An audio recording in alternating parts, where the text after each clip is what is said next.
If you like this video, give a thumbs up and subscribe. Hit the bell icon to be notified of new videos. For as long as the UFO phenomenon has been around, there have been those cases of people who claim to have actually been physically whisked away by these entities. What happens after they have been captured varies from report to report, with some speaking of gaining amazing new knowledge, to more cryptic encounters, to truly terrifying ordeals. The case we are looking at here is of the latter variety and revolves around a group of men who just wanted to have a peaceful vacation in the wilderness, but who would experience what is considered to be one of the most intense and scariest alien abductions on record. It all started as just a camping and canoeing trip with a group of buddies up in the remote wilderness of Allagash, Maine, in the United States back in the summer of 1976.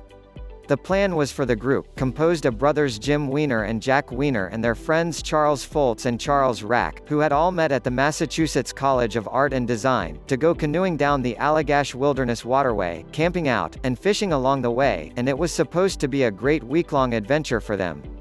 The first day and night went as well as they could hope for, but things would start to get strange from the second evening of their brave excursion when Weiner noticed a very strange light in the sky, of which he would say, it was just floating above the treetops, didn't seem to be moving in any direction. And I looked at it through the binoculars for maybe 15 seconds, 30 seconds, and it suddenly just winked out from the outside edges inward. I mean, it literally just went to like that, and it was gone. There was something about this thing that left me with an odd feeling that wasn't quite right, but I really didn't dwell on it. He tried to just write the strange incident off as an aircraft and get on with his trip, but it would not be long before weird phenomena started up again, this time witnessed by the entire group. On the fourth day of the trip, the group was out night fishing on their canoe at a place called Big Eagle Lake. On the shore, they had lit a large bonfire, which flickered eerily out over the black water below them and was meant to give them a sense of direction in the darkness, but even as that beacon sat there on the shore, another light entirely caught their attention, this one in the star-flecked sky above them. Rack would explain it, I had a feeling someone was staring at me from behind me. I turned over my right shoulder like that, and I saw this large, round globe of light that looked exactly like what we had seen 2 nights previously. It had this roiling effect to it, like a miniature sun, very, very bright. It lit the treetops up like daylight, and it was absolutely silent. After looking at it for what seemed like several moments, we decided to signal this thing. That's when Charlie picked up the flashlight and squeezed off a message SOS. The plan to signal the object was in retrospect probably not such a good idea, as it then reportedly changed course to head directly towards them. Alone in the wilderness, with no civilization for miles around and bobbing about in the middle of this darkened frigid lake, the sight of this intimidating otherworldly bright object, estimated as being around 80 feet in diameter, caused them to panic and start rowing for shore as fast as they could even as the object drew up upon them. Jim Weiner could not help but look behind him at the inexorable approach of this odd light and could see that it would soon be right on top of them. He recalls, I remember looking over my shoulder, trying to keep an eye on this object as it was coming up behind us. It was getting very close. It was almost on top of us at this point. I remember thinking that we're not going to outrun this thing. I remember thinking, I could pick up a stone and bounce it off this thing's side. That's how close it was. And then, all of a sudden, it just streaked away very, very fast, and within a few seconds, it was like a star, just another light in the sky. Reaching the shore, the group of men was surprised to see that the robust bonfire, which should have been blazing strong after so little time had passed, had been reduced to mere smoldering embers. This suggested that several hours must have passed, yet each of the men agreed that they had only been on the water for less than half an hour, making the dying fire a puzzling conundrum. Even so, they found that they were all extremely exhausted and tired out for some reason, and so just wanted to get back to camp to get a good night's sleep and continue with their trip. In fact, at the time they didn't even really talk about the strangeness that they had just seen, the overwhelming fatigue taking over. This might have been the end of it, and for several years it was until Weiner began having very vivid, horrific nightmares that would invade his sleep nearly every night and leave him waking up in a cold sweat and state of absolute terror. The content of the dreams was always the same and very specific, with Weiner stating, I was starting to have nightmares, really terrible nightmares that I could not explain. I found myself in a very brightly lit room. I had no idea where I was or why I was there. To my left, I could see my brother Jim, Chuck Rack, and Charlie Foltz sitting on some type of bench, and they were all naked. I was wondering why they weren't helping me because I felt like I was in danger, and while I'm trying to figure this out, I notice this figure or a dark, shadowy type figure emerging from this bright light in front of me.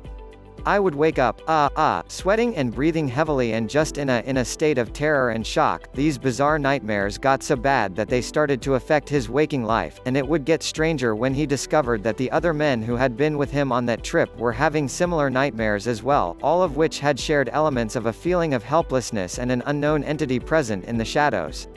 It did not take long for them to connect these strange nightmares to the incident they'd had out at that remote lake with the mysterious light, and this caused them to contact a UFO researcher by the name of Ray Fowler, of the Mutual UFO Network (MUFON), who speculated that they might have been abducted by unknown entities and were having suppressed memories bubbling up to the surface in their dreams.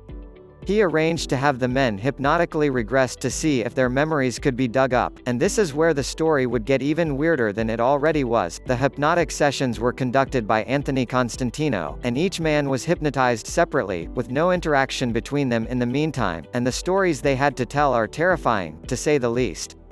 In every instance, the men described being taken aboard a strange craft at the time of the lake incident, where they were put into a diffusely lit room that looked, according to one of the witnesses, like a vet's office. Here they were approached by gray, long-necked entities with large bald heads, metallic, lidless eyes, and 4 skeletal fingers, which approached them and proceeded to carry out a series of humiliating medical experiments on them, including taking bodily fluid and tissue samples, as well as performing painful procedures with silvery machines. Foltz in particular was described as being especially subjected to various strange probes and painful scans with a metallic, curved machine, which apparently caused him to scream out in agony. Weiner would say during his session, they don't know what to do. I think they think I'm going to come after them. I feel like I want to. I feel like I want to. The first one that comes near me, I'm going to throttle him. I don't like these things. I don't care where they come from. They shouldn't be doing this to people. They're right there. Their face is right in my face. I don't know why. I don't want to know. I don't want to know what they want. They're saying things. In my head, they're saying, don't be afraid. They say, do what we say. Just do what we say. Interestingly, although the accounts were independent, all of the men involved described the same thing, right up to Foltz's bizarre body scans.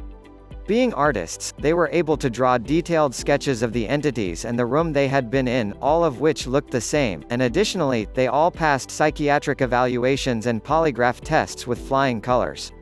It was all very harrowing and frightening, with Constantino himself saying of it all, "It was the most intense experience I've had as a hypnotist.